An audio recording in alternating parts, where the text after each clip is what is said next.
In this video, we'll look at assembling the scanning platform for scanning barcodes. And you'll need the following items. You'll need a voice it with a QR code and barcode scanning module. And I'm just going to charged or on a charger, preferably. So, in fact, pretty much have to. And I'm just going to angle the charging module at roughly a 45-degree angle here. Maybe that's 60, maybe 60. Okay. And I'll also need some items to scan. With barcodes, you'll notice that, I already saw it. Turn this away. You notice that most items have a barcode near the bottom. I assume that that's a best fit for grocery checkout line scanning. So we'll use that concept as we build our scanning platform. So a couple of items here of different sizes with different barcodes. Here's another one here. Here's a little bit different sized one. And that'll be enough to get us started.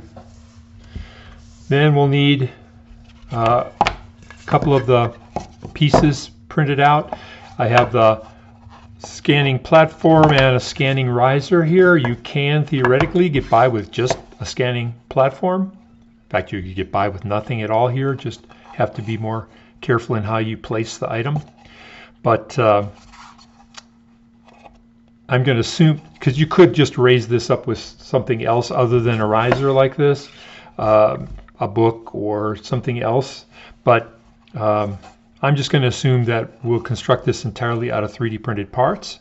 So we'll need at least one riser, and often one riser is sufficient. And then you'll need these, I don't know what to call these yet. In some cases they're feet, and in some cases they're just plugs to join elements of the platform together.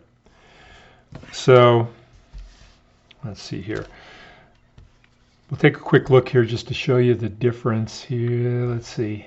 So one side has a recess, the other side does not. That recess is for inserting these rubber bumpers. Usually they're used to protect cabinet doors, but they work great for this purpose. So you'll have 4 of these at the very bottom of your platform. And so you'll have 4 little feet like this with the indent pointed outward or downward in this case. All right, so assembling it is pretty straightforward. You're going to take you can put it in either the top part of the joined items or in the bottom part. I think I'm going to just choose bottom. When you're just joining 2 parts together, it doesn't matter what's up or what's down. It's on the very underside where we have to make sure that this recess is pointed down so we can insert the bumpers into that space. So I'm going to make this the side that gets joined. I'm just going to take these guys and push them into these 4 openings here.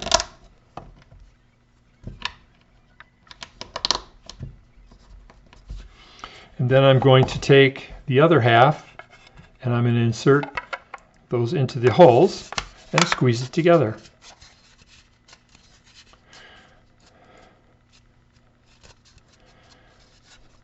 So there are still some slots here that are left or designed into it that you can insert something. I would like to make it something fairly wide rather than something narrow like this. And you can pry them apart, though that shouldn't be too hard. They're not being held together all that tightly, but those slots are there for you to use to pry them apart if for some reason it's sticking too much together and you need to get them apart.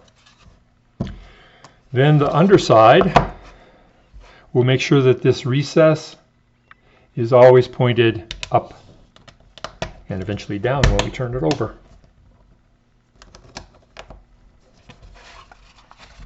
Sometimes you get them a little bit at an angle there and they don't go in. So we're going to take that out and put it in more vertically here. Come on, there we go.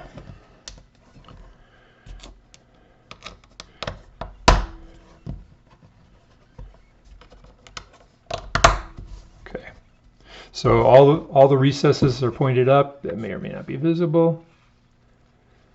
And now I'll take these bumpers and I'll insert them into that recess.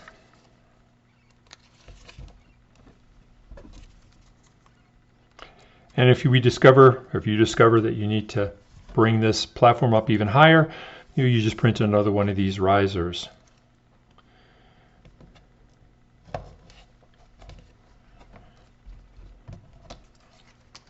All right, so that's the platform fully assembled, and we're just going to test it here. So it has two different size recesses on top for fundamentally two different size containers.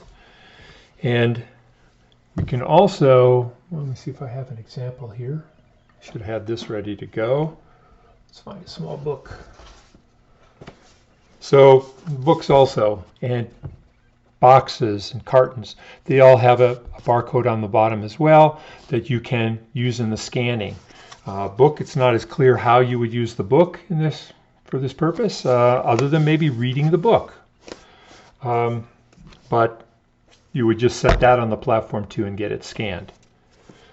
So anything that has a barcode, a cake mix, a can of soup, anything, and various pharmaceuticals and other vitamins and whatever, all those things have barcodes, and all of them can be voiced. But right now we're just going to test out how well we've constructed our platform. So we're going to set the voice it, I don't know, about 2 inches away at the bottom, or about, I guess, 40 centimeters, 40 millimeters, 50 millimeters.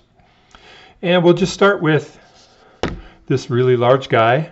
Even he doesn't occupy all the space in the circle, but I'm just going to keep him forward, and I'm just going to turn him at the bottom. And what I want to hear is a thunk sound come out of the voice it.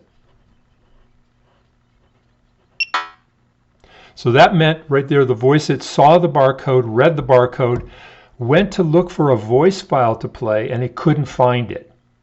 So we'll be adding a voice file to describe this item, and we'll show that in action in the video that describes the examples of the voice it in daily use.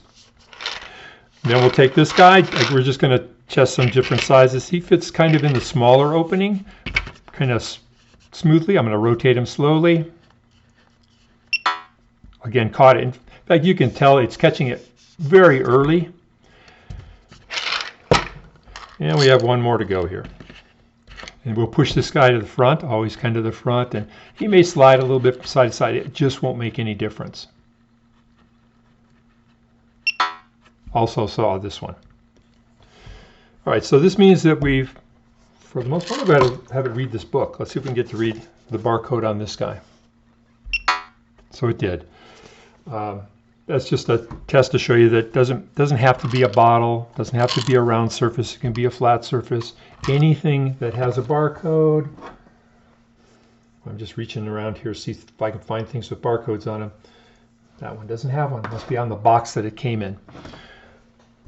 But that's how you use the scanning platform. Put those feet on the bottom. It doesn't move, or very little. And so once you've set a good distance, you can rely on it to be there a good distance every time. And if you find you have something that's really tall, well, all you do is you have to tip this guy back a little bit, maybe not, because he has a fairly wide view of what's going on in front.